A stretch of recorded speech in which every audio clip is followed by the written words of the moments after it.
Yeshua, King of Kings, yeah. Imana yakiriho, Imana yakiriho, yeah. Jewe nkiriho, jewe nkiriho, nzahanga amaso ihoraho. Jewe nabanje niwo murage, je nkihumeka nzahanga amaso ndiho.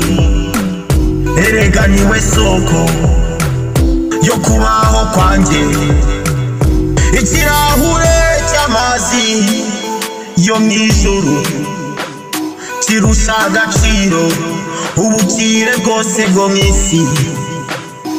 Kandi ibuye rimwe ryo mu nzu ya data riruta amabuye yose y'agaciro yo mw'isi.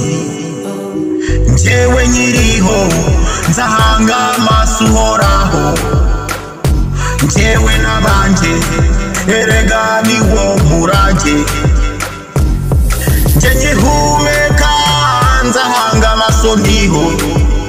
Erega niwe soko yo kubaho kwanje. Isaha imwe mu nzu y'umukiranutsi iruta imyaka 1000 utaramana n'abanyabyaha. Yega isaha imwe mu nzu y'umuntu w'Imana iruta imyaka 1000 mu nzu y'abami batayizi. Ikirahure cy'amazi yo mwijuru kirusha agaciro ubukire bwose bwo mw'isi.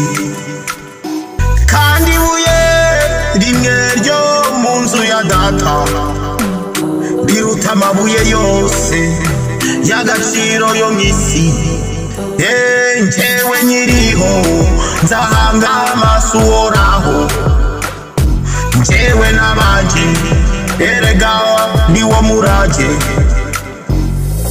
nkihumeka nzahanga amaso ndiho.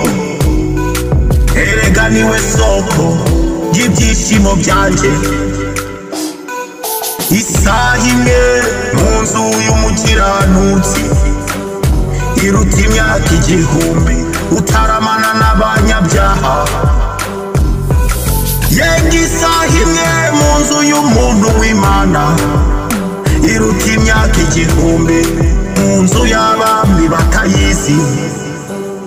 Let not the strong man glory in his might, nor the rich man in his wealth.